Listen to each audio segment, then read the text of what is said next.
Student कहते हैं कि हमारा फिजिक्स में नेगेटिव मार्किंग हो जाता है। उसका रीज़न क्या है? देखो, फिजिक्स में अगर क्वेश्चन करना है तो आपको सबसे पहले 3 मेथड्स के साथ चलना पड़ेगा। पहले अगर आपके सामने क्वेश्चन आए तो पेन के साथ उस क्वेश्चन को अंडरलाइन करना है और प्रॉपर्ली रीड करना है। दूसरा स्टेप जो होता है, हमें उस क्वेश्चन की ब्रेन में एक इमेज बनानी है। उसके बाद उसको वहीं साइड में आप इमेज बना सकते हैं। जैसे इस क्वेश्चन में आपको दिख रहा होगा, a ball is projected with a velocity of 10 metre per second at an angle of 60 degree, the vertical direction with its vertical direction, ये काफी इंपॉर्टेंट है इस क्वेश्चन के अंदर, its speed at highest point of trajectory will B.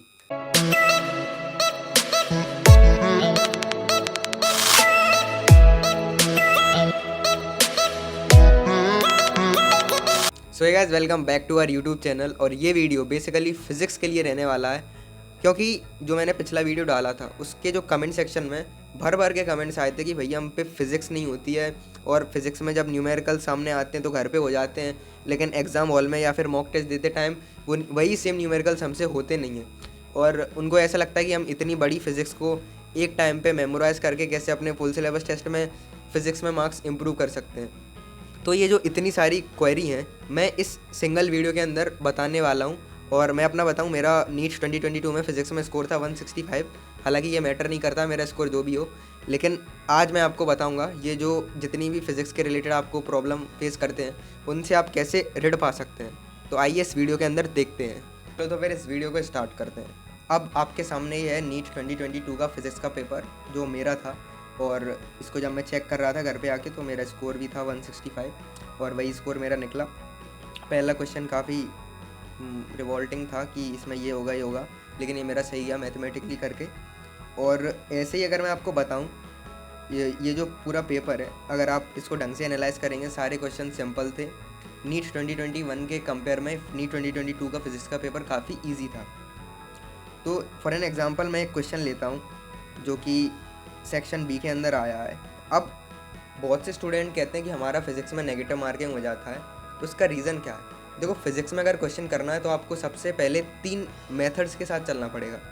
पहले अगर आपके सामने क्वेश्चन आए तो पेन के साथ उस क्वेश्चन को अंडरलाइन करना है और प्रॉपरली रीड करना है। दूसरा स्टेप जो होता है, हमें उस क्वेश्चन की ब्रेन में एक इमेज बनानी है।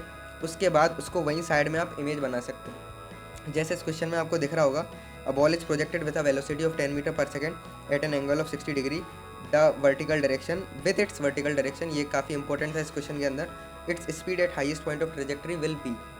बहुत से लोगों ने इसमें सिली मिस्टेक कर दी, क्योंकि उन्होंने जो बीच वाला स्टेप होता है कि ब्रेन में एक इमेज बनाना फिर उसको डायग्राम में बनाना, वो मिस कर देते हैं और वो डायरेक्ट क्वेश्चन रीड करने के बाद कैलकुलेशन वाले पार्ट में चले जाते हैं। वही उनकी सबसे बड़ी गलती होती है और उसी से उनके नेगेटिव मार्क्स हो जाते हैं। और मैंने इस चीज़ का ध्यान दिया, इसलिए मेरे क्वेश्चन करेक्ट था। इसी टाइप का एक और क्वेश्चन है जो मैं आपको बताता हूँ। क्वेश्चन में लिखा है कि a light ray falls on a glass surface of refractive index √3 at an angle of 60 degree, the angle between reflected and reflected ray would be. Question इतना इजी है, अगर आपने इसका डायग्राम बना लिया कि कैसे क्या हो रहा है, एक बीच में लाइन खींच दी, और क्वेश्चन कुछ नहीं है फिर तो। और यही मैंने इसके अंदर किया था, और इस सेकंड्स के क्वेश्चन है।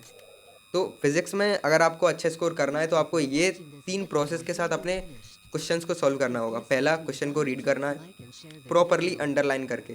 अंडरलाइन इसलिए क्योंकि कोई इंपॉर्टेंट चीज़ रह ना जाए। पैसिवली तो अपन उस चीज़ को रीड कर लेते हैं, लेकिन एक्टिवली वो अपन रीड नहीं कर पाते हैं कभी।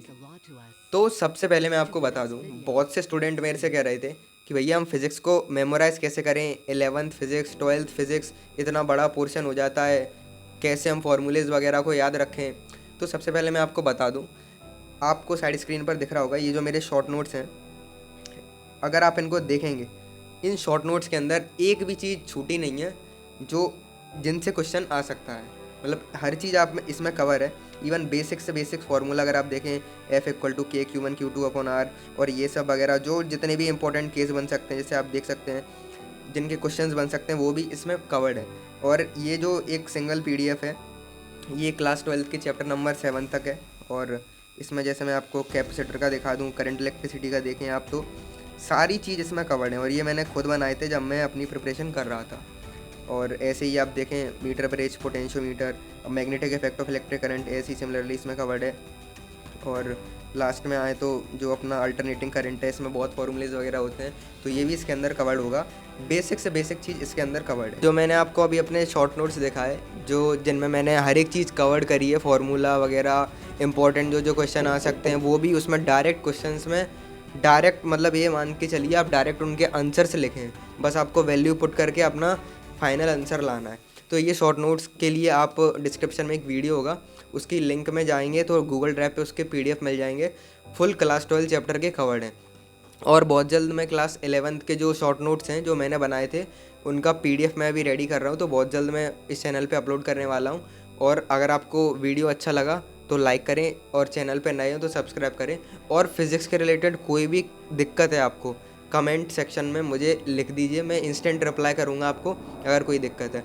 और अपने मन में एक फ़िज़िक्स का कोई फ़ोबिया बनाने की ज़रूरत नहीं है। फ़िज़िक्स बहुत ईजी सब्जेक्ट है, बहुत ईजी क्वेश्चन आते हैं नीट में। अगर आपको ऐसा लग रहा है कि फ़िज़िक्स तो बहुत टफ़ होता है, टफ़ क्वेश्चन आते हैं, तो मैं आपको बता दूं 50 में से 15 क्वेश्चन होते हैं, मुश्किल से 15 क्वेश्चन होते हैं जो टफ़ की कैटेगरी में आते हैं। और इवन टफ़ तो होते ही नहीं है, मीडियम की कैटेगरी में आते हैं। और मैक्सिमम जो 35 क्वेश्चन होते हैं वो ईजी होते हैं, easy in the sense one liner question होते हैं। तो मोटिवेट रहिए, और फिज़िक्स भी बहुत ईजी सब्जेक्ट है। और कमेंट में कोई पूछना हो तो आप फिर से पूछ सकते हैं।